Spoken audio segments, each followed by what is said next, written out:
Welcome to the Digital Fashion Roundtable. This roundtable is a webinar about digital tools in fashion as creative drivers for green transition, inclusion, and diversity. And together with me here is Richard Lindqvist and Flavia Bon, and we are going to talk about how they use digital tools and how they might possibly use any of these for green transition, inclusion, and diversity. But let me just start by handing it over to you, Richard Lindqvist. Will you introduce yourself and share your slides? Sure.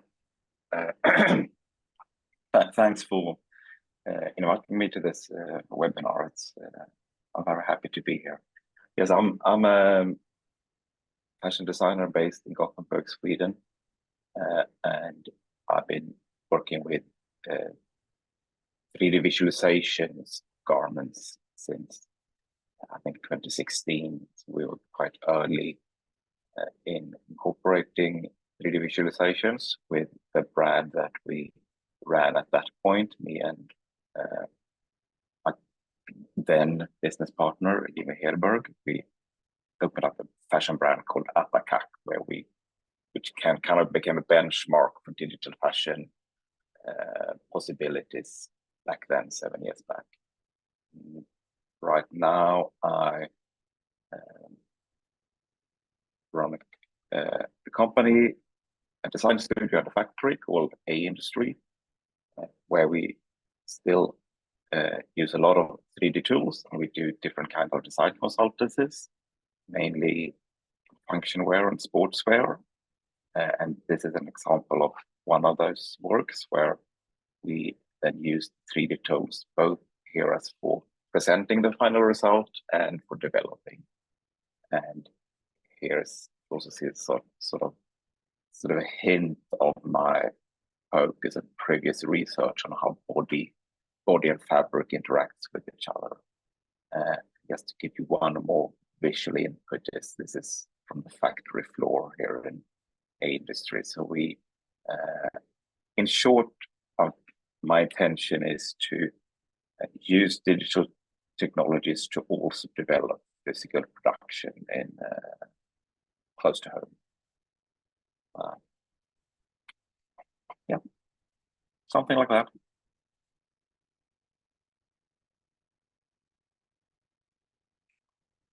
Got it on mute. I'm never gonna. Yeah, okay.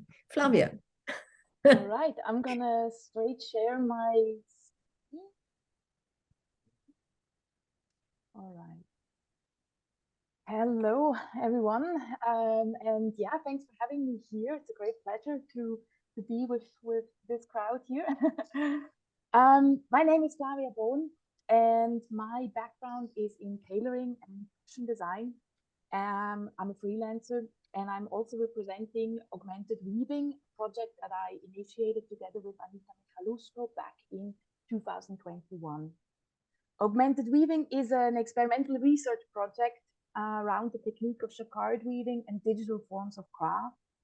It is an exploration of physical, digital, and virtual tools in textile and shape creation. And we are continuously extending our toolbox to build bridges between the physical and digital and create seamless workflows. Our approach is, when that word works, no, doesn't work. Well, our approach is, there it is, craft thinking and digital making, and the other way around, digital thinking and craft making. I will highlight 3 projects that give you an idea how this can look in practice. So Silvergrain was our very first digital textile that we created on the principles of weaving. It was selected for season 2 at the Fabricant co-creation studio, where people all over the world online could create digital fashion using our digital textiles and other forms or outfits, and minted on the blockchain. For Dutch Design Week 2022, we then evolved the project and brought Silvergrain into the real world and We're weaving it on a TC2 loom. At the same time, people could experience digital wearables with the digital textile on our digital mirrors, and kind of like blurring the line between digital and physical by taking pictures in front of the fabric with the wearables. Then Twisted Object is an ongoing research project where we are developing a workflow with a digital first approach. The idea is to focus on form in the first place and creating cutting patterns from it, which are then translated straight into weaving patterns and then are woven on a, by hand or an industrial loom. The woven fabric includes all seam allowances, notches, and markings, and is literally custom made for the shape. And is then, once it's woven, we can just cut it out, tailor it together, and also digitize the fabric at the same time and bring it also back into the digital realm, as you can see here in the video. Then also the latest project, which we are very proud of, is On the Frying Edge. We had the great pleasure to be invited by Future Front Row to taking part of the first of its kind holographic fashion show, which was held during Amsterdam Fashion Week this September. We were challenged to create our first digital fashion collection and bring digital textiles in context with specific or different characters in form of avatars, which we designed as well. And we brought it into motion that the models and our creations could walk down the 12 meters long runway at Felix Meritis, a cultural institution in Amsterdam, massive, in front of all this audience, as you can see in the video. You will also see the other creators. We were in total 9 creators and collectives creating our digital fashion collections and having it on the runway live. And that's where I am right now. I'm here. Looking forward for the conversation.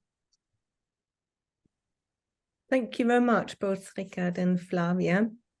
That was great. It's really good to just get a little bit of visuals on what it is we're talking about, because to some it might be a new field, and even if it's not, there might be things that you haven't seen before.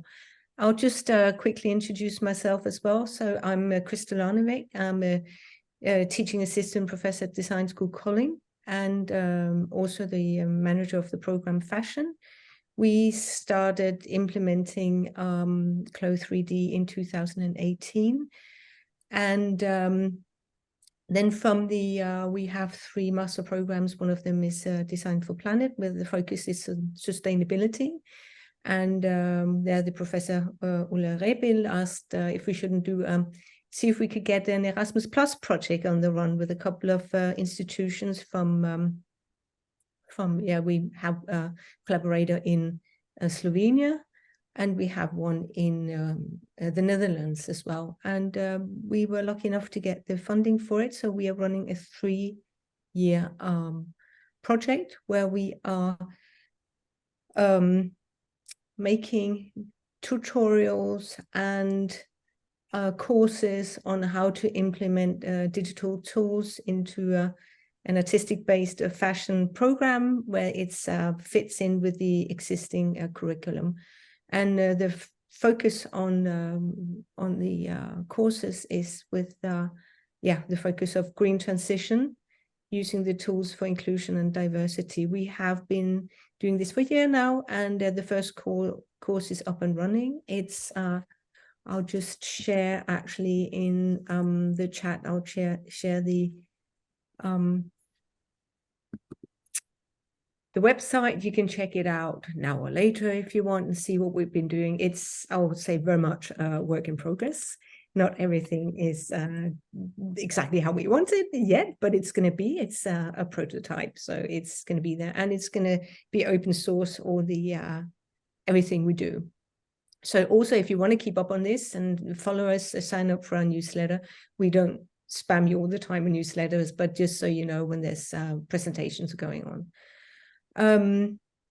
Yeah, so it's with this in mind that and having done a couple of roundtables before that together with Kata, I talked about making this and inviting you, Ricard, who's been in the game for so long, and also you, Flavia.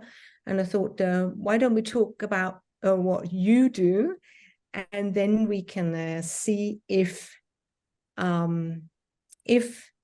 it's possible to use digital tools for the focus areas we have, or what happens, or possibly how it could be. So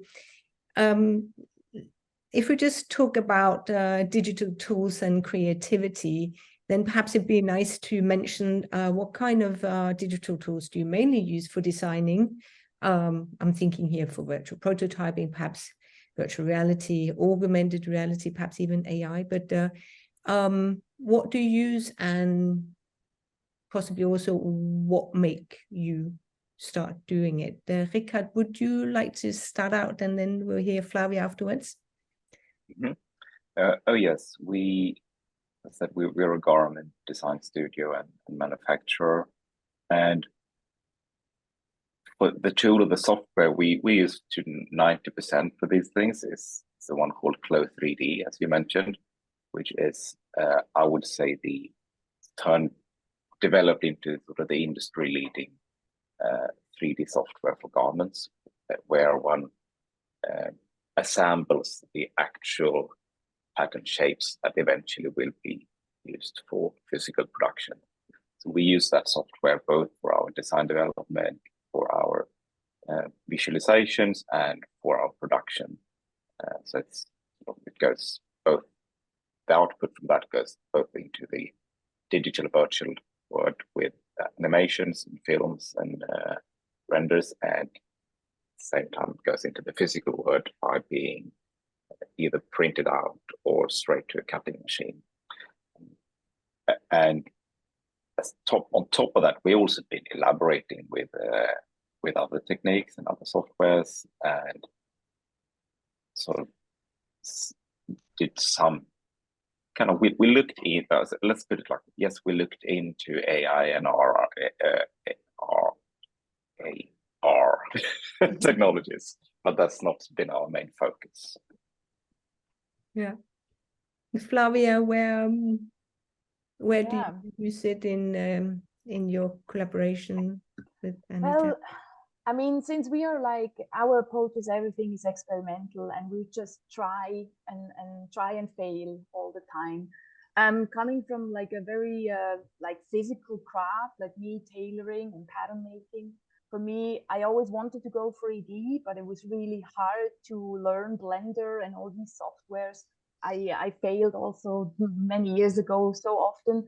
So I came across Gravity Sketch, which is a virtual design tool which you use with a headset. And that was basically the breakthrough. And I have to say also that initiated everything that changed in my professional life. Where it's literally a tool where you, in a virtual world, you kind of like use virtual clay and you start building shapes out of it.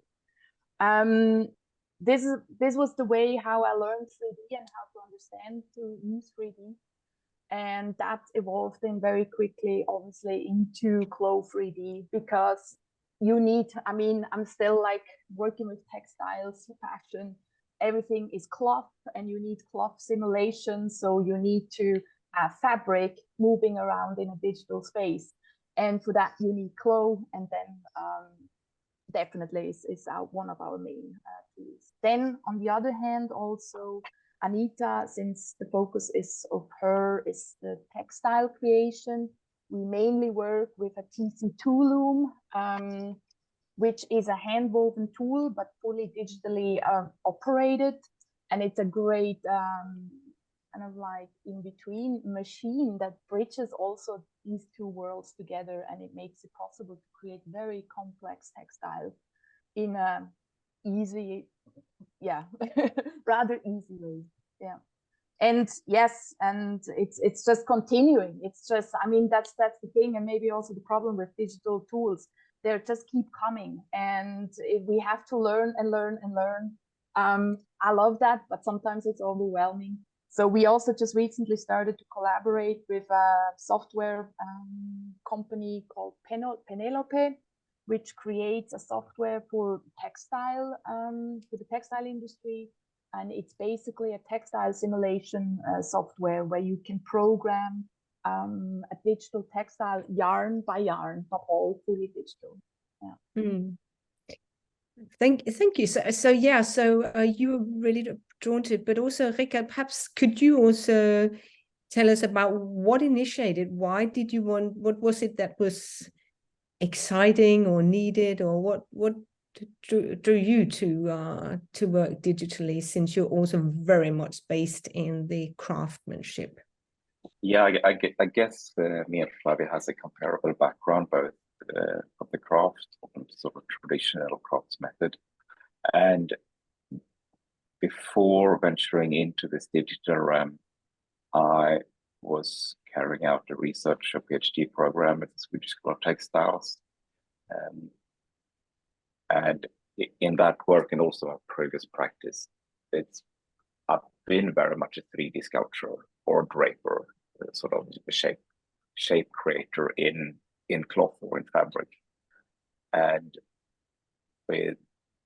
there's been poorer 3D softwares around in the fashion industry even before 2015 when I started working with Cloth 3D. But the breakthrough there for me, or the reason I sort of shifted my main focus into working digital, is that then today, from then and now onwards, it's possible to digitally simulate fabric on a moving body in a realistic way, which wasn't really the case earlier on. But so the step was less big for me to take, and with a fairly intuitive user interaction setup for Cloth 3D. It's more that work, kind of working with that software, gave me another perspective and enhanced what I was already doing physically, instead of making it another type of work. It was just like it's just like having another way much more complex scissor and another kind of toile fabric draping with. And the possibility of going back and forth and seeing things different. And then, so of course, a lot of perspective is gained through using the 3D visualization. Then, of course, a few perspectives are lost. The aspects of tactility and physics. So and for me, the setup of building a design studio, which is both a small-scale factory and a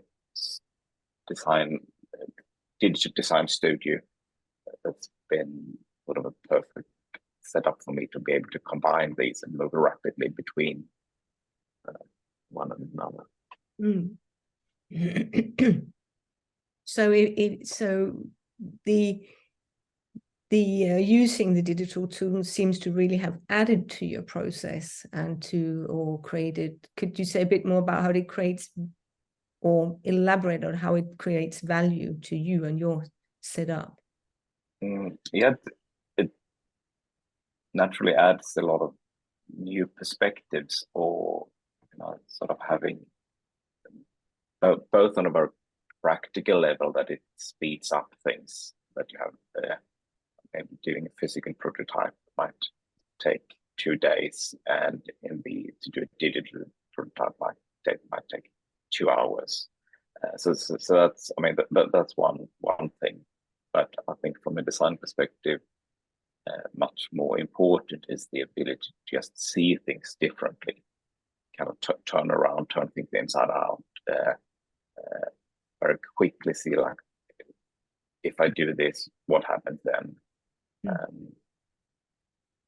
And then gradually these possibilities, the more advanced the digital tools, these possibilities of just seeing and doing things in a different manner span just gets wider and wider. So it keeps building, it seems. Yeah, so it's for me, it's very much, you know, as a tool for creativity, for elaborating and testing things around, and then instantly see what you do. And then at the same time, that design work could eventually be used as the foundation for the presentation of work, yeah. or, which previously was very often was two separated activities, sort of first making, then sort of documenting or present, like either having a show or a photo shoot or whatever it could be, sort of done afterwards. And now those processes get more integrated into each other, and that was the very sort of foundation of the fashion label Atacak, which we ran for 4 years between sort of 2016 and 2020. That me and Jimmy, who was a digital designer and communicator, worked integratedly with the design and the presentation of the design. So it's sort of the story about the design became the actual story of the design. While my experience from the fashion industry is very often that a design is developed and then comes someone else kind of telling a story about that, or sort of, and the designers has already moved forward to another or two other collections. That's a very so yeah, so from that perspective, it also, you know, changes things creatively, so how to work with design development and communication around that. Yeah, good point. Flavia, could you also tell us a little bit how the digital tools add value to your design and process? Could be innovation, creativity, as Rika was talking about as well. Sure. For me, actually, digital tools was really the light at the end of a very long, dark tunnel, where I asked myself, what am I actually doing as a designer in this industry? Because like being also involved in manufacturing and development and seeing all the waste and all the time and labor that is used for basically nothing that just ends up on my landfill again, made me really think about our profession. And I had more and more a harder time to actually stand behind it and really want to work in this field. However, like also you put a lot of effort to learn a craft, right? You learn all the pattern making. It's an evolving craft. So just like throwing this on a landfill, you also don't want to do that, and you're looking for new ways. And for me, I always had an affinity for digital tools. Back when I was studying, was laser cutters, and then I saw 3D, and I really thought, okay, this is really a possibility. I made a little detour then, also working together with the Fabricant as a community manager, where it was more about community building through these digital tools, which also showed once again a different usage that I also couldn't imagine before yet, that there is a possibility only to have digital assets. So we don't need physical garments or creations anymore, which I was very drawn into it, and which actually just accelerated my brain cells and like to further investigate that. So obviously, these are new perspectives, and also Richard said it's mainly that, and there is the value in it to see new perspectives, find new motivation, and also find other people to exchange. And the digital tools, they are created from a different mindset. There is other different group of people that create such softwares or tools, and the exchange really was very often blowing me away, like or rethink everything that I have done before. So yeah, that's great. So if we then so where I'm coming from these days with the project on green transition and inclusion diversity, if we talk about sustainability covering both or all of environmental, economic, social, and cultural issues, is there any way you can see how the way you work with digital tools could possibly support this, any of these issues, even though it might not be from you wanting to do it, but simply from the way you can use the digital tools. Rikard, would you like to? Should I start? Yeah. The straightforward things, which is very sort of kind of no question about, is that yes, while developing things, we do fewer bad samples. We do fewer sort of misunderstanding samplings, and hence it sort of get less sort of physical waste kind of in the production. However, this is on a global scale. This is quite a small part of the fashion industry that's happening. Sort of, but it's sort of an efficiency at that stage. The more important thing is that we, at least the way me and my team work, we make better designs than we would do without. And I think that's much more important. And we sort of hopefully do things that lasts longer. With Attaka, we utilize the 3D visualization with experimenting with selling garments on pre-order. We rendered out images before we actually made. Sometimes we didn't even make physical samples if we kind of only changed the color or the structure on the fabric. We didn't even make physical samples. We just made digital renderings, and then we had a pre-order time span where we took in orders from end clients, and then we, with that concept, we started out the factory in which I'm now sitting, where we then produced the garments in-house. So I will say that as I see the big potential benefit of this is the possibilities of building new business models based on this technology. But then, of course, at the same time, this could be a sort of a two-edged sword that we see and we will see companies utilizing 3D visualizations and big data and AI to sort of predict current trends and just to sell larger quantities of low quality garments. I'm sure we will see sort of very good examples of both of these happening in the upcoming years. Yeah, Flavia, would you like to? Yeah. Give your Sorry. Yeah, for us it's definitely also like the key. Well, first of all, for augmented weaving, like we're not really seeing like sustainability or like any of these green transitions. We're not really communicating this like out loud. It's not like the main driver, but it's like basically the fundament. And I think that is also something that I would love to see more, that it really is just built into the thoughts and processes that companies or crafters are doing.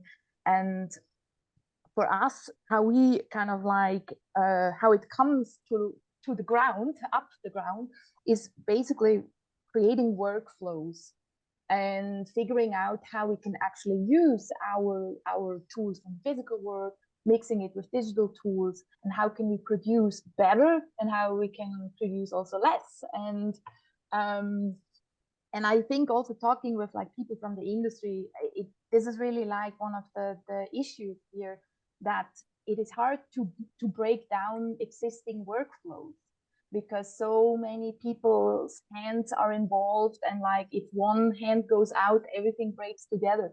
So I think there is really, for us, it's really important to show like, okay, it's really worth it to invest more time into figuring out new workflows. In our case, we're doing this with our craft background. We're not so involved in the industry. We went back to our craft background and want to evolve that and bring also this community back into these processes, because there's also a fear that lose this knowledge, we lose the people's hope in their knowledge. And that is definitely a driving force in our workflow. So yeah, connecting people, connecting, kind of like future-proofing the craft that we built over these centuries. Yeah.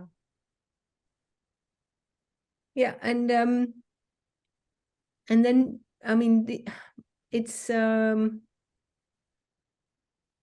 if you were Flavia, also to think about how you, with this work you're doing with augmented weaving, what kind of tools do you see like the ones that possibly could support a green transition here, or I mean, you talk about the workflow, but perhaps perhaps that is kind of one side of it, and the other one is actually which tools you could possibly could work with that possibly supports a green transition. If you look at it like that, you know, Richard was talking about minimizing samples, or how is there anything you've thought of when you work? And I know it's not what drives you, but I'm just thinking if you were to look into what could possibly be out there, and we're not going to get back to you and say no, it didn't work or it did work.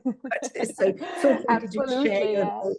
No, sure. No, and also this is like, as I showed you in my introduction, the project Twisted Object is basically around that, to find that workflow and to minimize also prototypes, or find new ways to be more efficient in using textiles, including the textile creation into the design process. And there we we try to find ways to bring these two crafts together, basically the pattern, the tailoring part with the textile creation part. And this is something that is not really in a bigger scale existing. Textile is always kind of like a separate part of our work.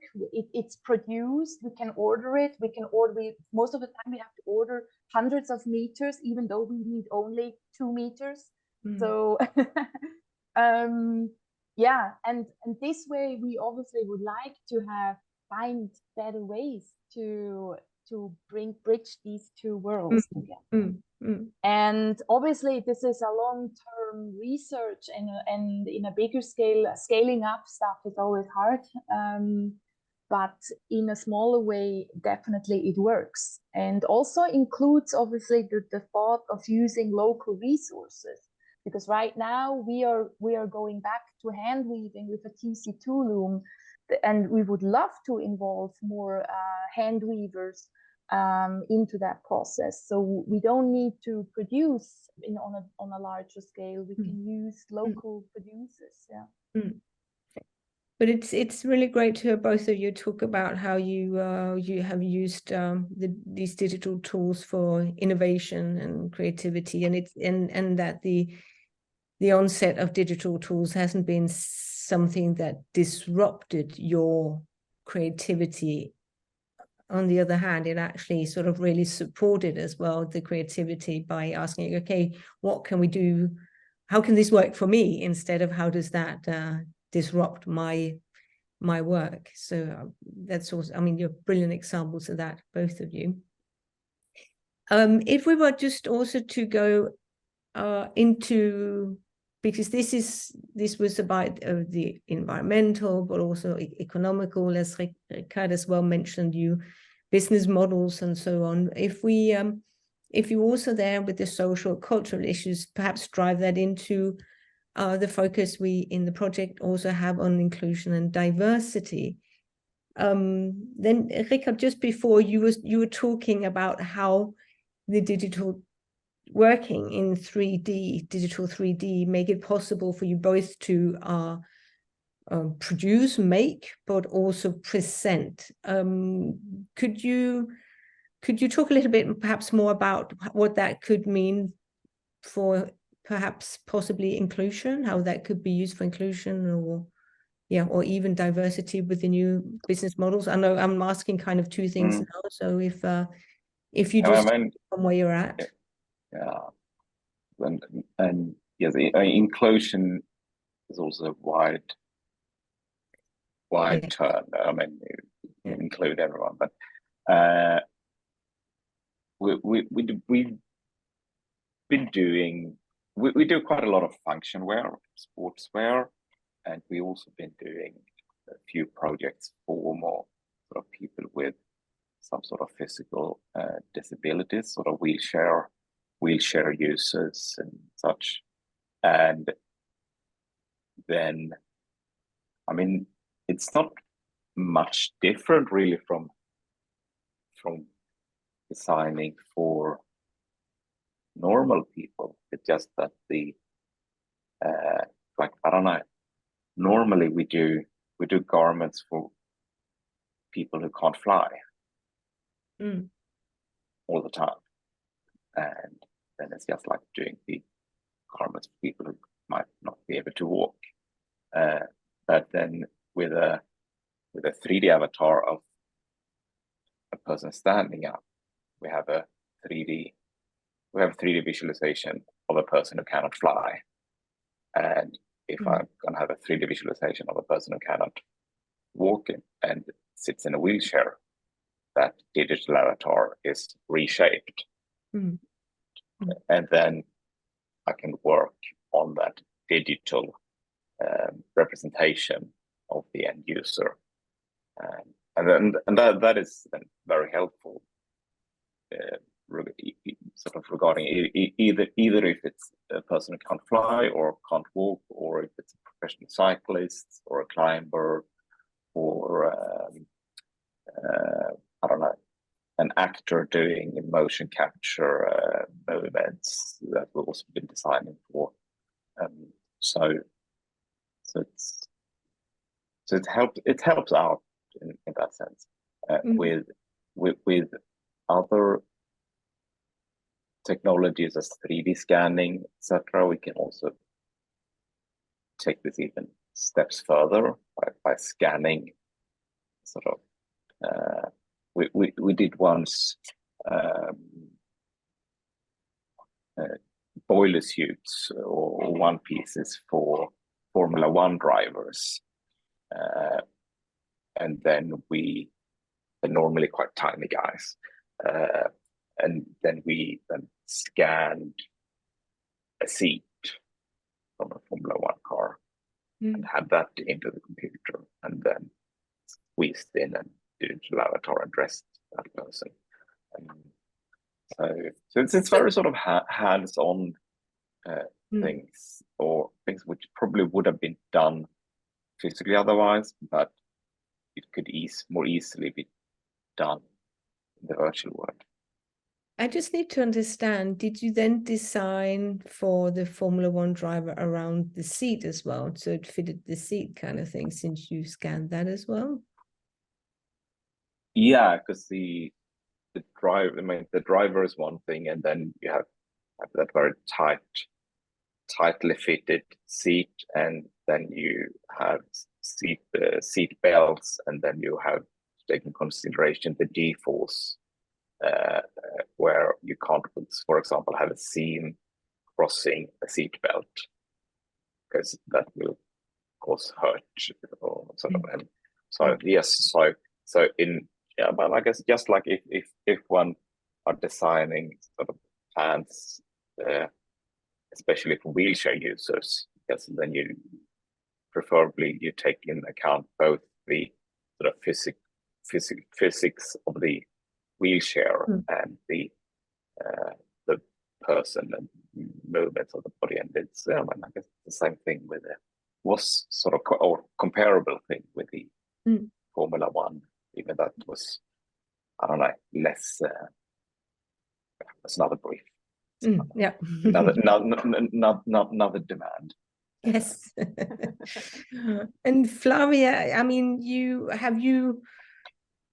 does any of the digital tools allow you to just design or co-work or co-design with and use it that way in inclusion, or even if it doesn't, how could you envision it? Or definitely. I mean, in the end, what was also a great realization and really kept me in this field and further investigated is also the different mindset. I mean, fashion, textile design, it becomes all of a sudden tech. It's like technology. And technology, or the people behind that, they have a different mindset since ever. And this is how the internet was born. It's all based on an open source mindset. And I thought that was a very interesting thing for us coming from the fashion industry. We were not told that we should share our experiences. We kept everything a mystery and like to kind of like keep the buzz around it. And that is like a liberation, I believe, when you mix it up with this open mindset, because in the end, it helps everyone to evolve and everyone can actually participate. And this is also how I learned all the digital tools. I learned it from YouTube, from people from all over the world who have access to these softwares, who do clothes like everywhere. It doesn't matter. You don't need to be in a fashion city anymore. And you can just make your creation and, very importantly, share it. And I think this is something we definitely learn, and this will also settle, I guess, and I hope over the years, that this is just becoming the new normal. Yeah, this is like the hope that it creates in me, and I'm really getting excited. Yeah. So because I'm from education, of course, you know, I hope people will still go to fashion schools and learn, but also bringing it perhaps back to what Ricard was talking about before, making better products, better clothes and like that. There is also something perhaps to be kept in mind, that even we can learn from digital, the digital world, or stay in it, that there's something to be said to enter the physical world as well, at least if it's for garments as such. And Ricard, could you just you know, perhaps comment in on that? You know, what could be possible? What do we gain, and what where do we add, and where do we lose, or could possibly lose something? I hope not. I just want to kind of end it on the positive spin. But if something is out there at stake for making the good products, for as a collaborative tool, so for collaboration, naturally a lot of these digital tools are excellent. People are creative people are spread out over an area, or can send things back and forth, and we can visually see what each other do and give feedback very, very quickly. Then now the last year, the development of AI design so rapidly, so it sort of sweeps away our feet in a way.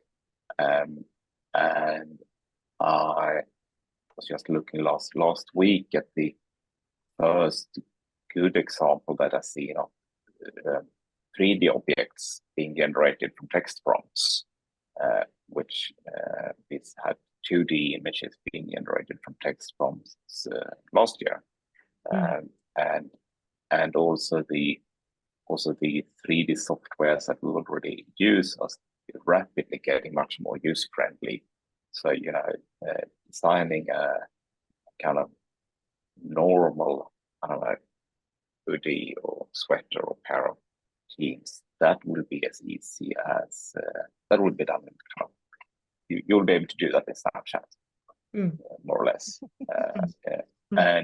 And then we will see loads of very poor designs being put out on the market, parallel to the possibility of making very good designs. And I see we can just look at other fields that is sort of maybe a bit ahead in the digitalization, like media, music, filmmaking, or music. I don't know. There's quite a substantial amount of, if you ask me, bad TV series coming out. Yes, sort of, or maybe, you know, a quantity. And then, of course, at the same time, there's bits and pieces of very high quality being produced that wasn't that new technology sort of made possible to do. And you can see the same thing with music and other side. So it will and this with the machine learning or AI inputs into the collaborative designs, and what aspects of the creative and technical work will be sort of obsolete by these tools. It's very hard to predict, I'll say. But there's definitely someone who talked earlier about sort of skill sets being lost, and yes, we will definitely lose a lot of skill sets in a comparable way as we did with or as we've done with each step of sort of industrialization or digitalization that we've gone through.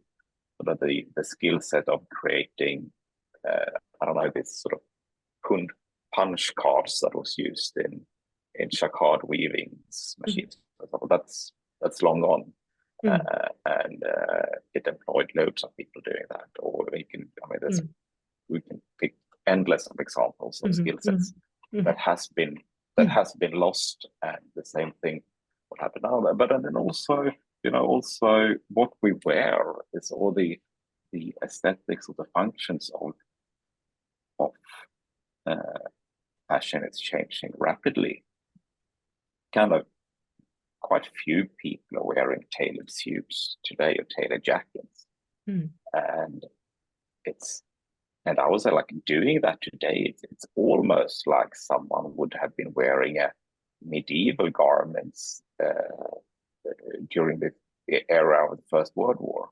Have a tailored suit today because it's already an outdated product. And then the question arises, like, do we need to keep the skill set of making tailored suits? Like, do we need to keep the skill set of making punch cards for machines that is not in use any longer? And it's well, perhaps that's even a question to sort of end this interview on. What do we need to bring into the future? And the thing is, since, as you also said, Ricard, it's very hard to predict, so we don't even know what we should bring, what we should put in the suitcase. No, but I mean, and don't misunderstand me. I think the craft of tailoring is very beautiful, and I personally loved carrying it out. But that might not be the future. Or some friends of mine, they love restoring old cars and motorcycles.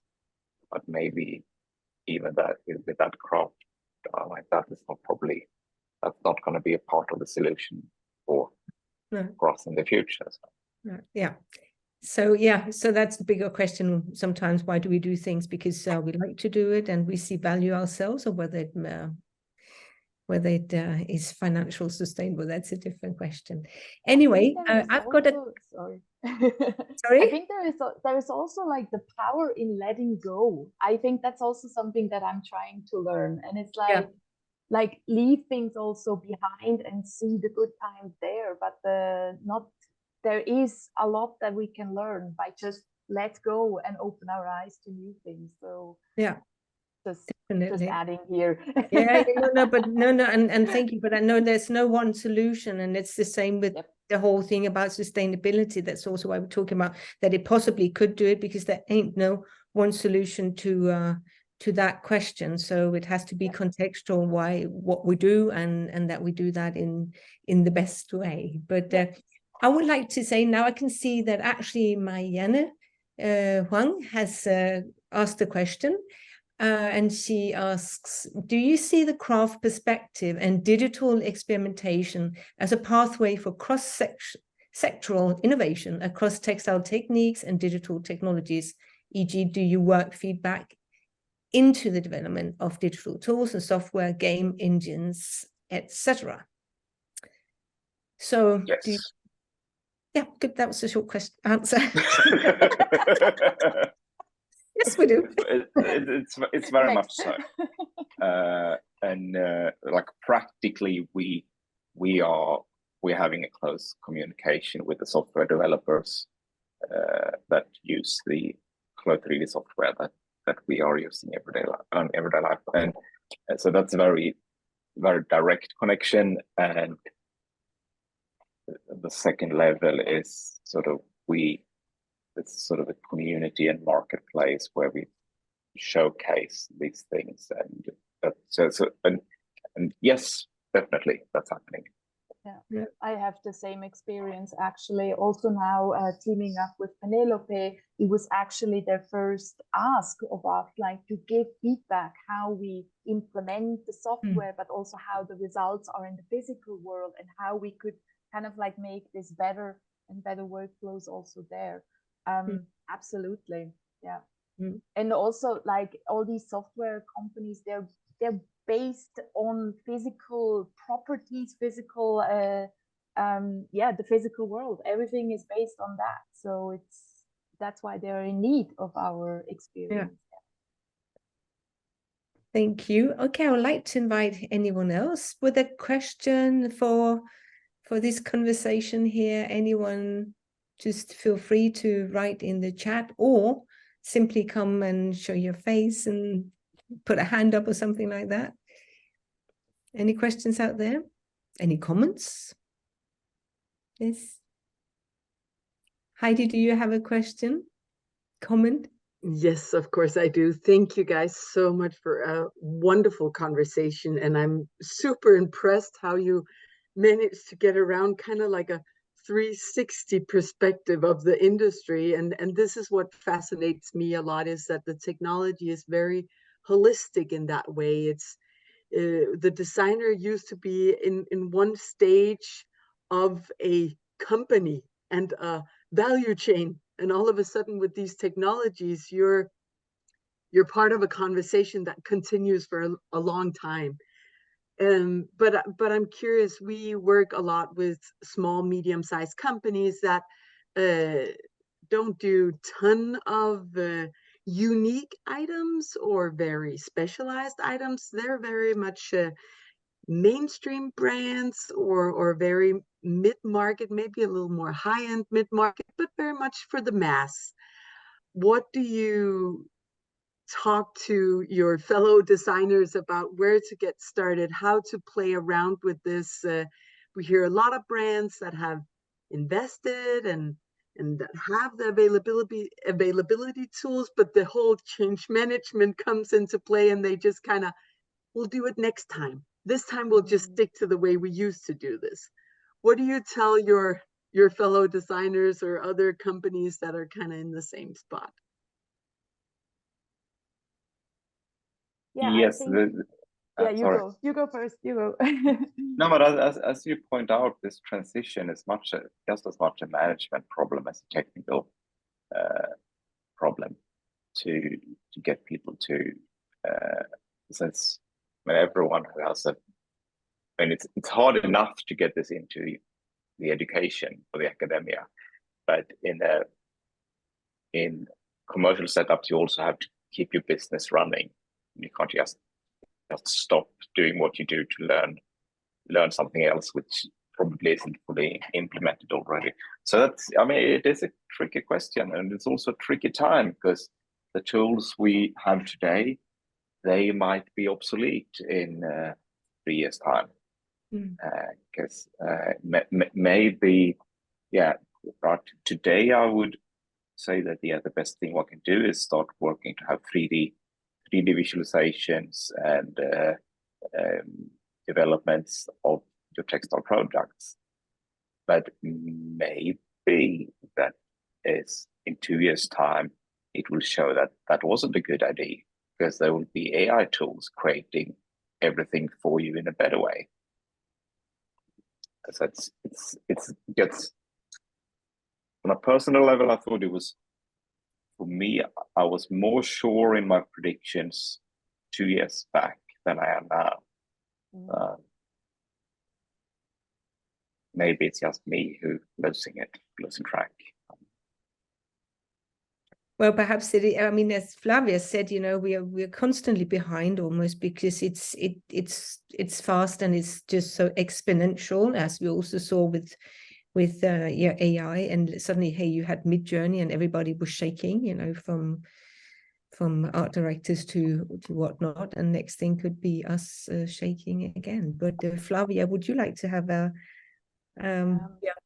comment? I'm kind of on the same side like Vic, and I have also the same thoughts.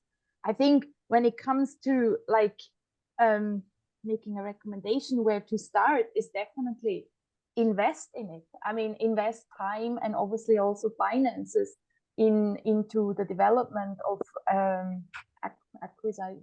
to make the acquisition of such tools. I think, yeah, these workflows are not very quickly changed. It needs time, but you need to start somewhere. And if you, as you said also, yeah, just do it next season and another time, it will never happen. So at some point you have to take that downfall maybe for a short moment, but then it will get quickly accelerated. That's the nice thing with technology. As soon as you use it, everything goes faster. And also the adaptation goes faster.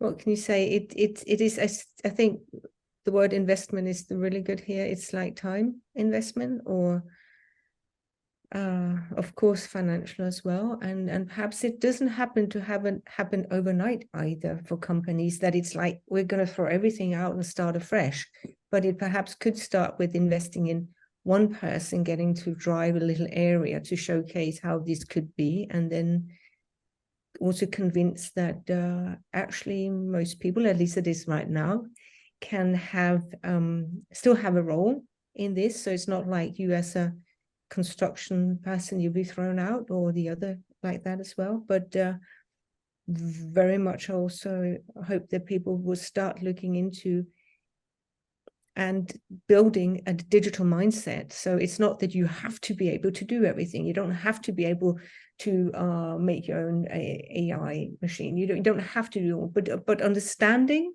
will actually put you ahead, and understanding will put you in contact with the right people, whether it's open source or whether it's in other collaborations.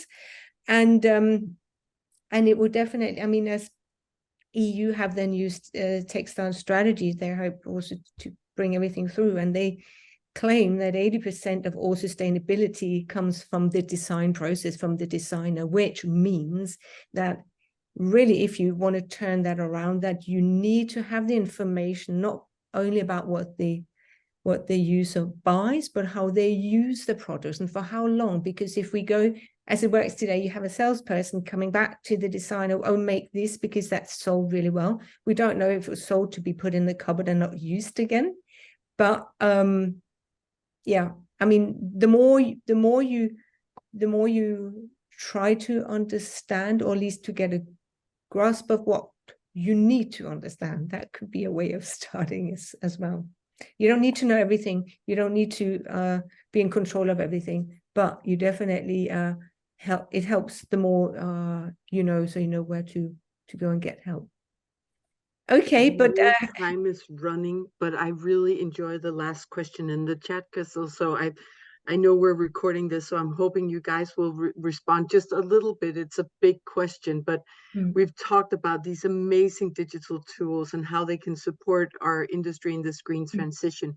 But could you speak a little to how your conversation is with the technology suppliers on if the technology is green? Are we just polluting using data instead? Are we just polluting with metaverses and all the force that needs? I know this is a huge ask, but I think it's a very great question, and I know people probably have to run, but maybe we could just spend a minute or so on getting on that topic, just as a final note. Well, I like the way you're throwing a whole bomb. I would say what you're throwing in is more or less, you know, a whole new digital fashion roundtable conversation, right? Where we can talk from that perspective. So perhaps that's what we should do, because we actually need to round off, but at least leave on the awareness that there's no such thing as a free lunch somewhere. Somebody somewhere is paying for it, you know, and it's something to be aware of, that we don't just run down another path and then overproduce. As also Richard was saying, there's a double sword, you know, it could be used for good and it can be used for and it's also, I can also, like, in my experience, generally things are not as good as people claim they are. Yes. Sadly. Yeah, no, but let's end this whole thing on the note of awareness of what we do, how we make good products, how we make the best choices we can on the knowledge we have and where we are now, and keep doing that. So thank you very much, Richard. Thank you very much, Flavia. I'm looking forward to more time and more conversations with you too. And thank you everyone who participated today.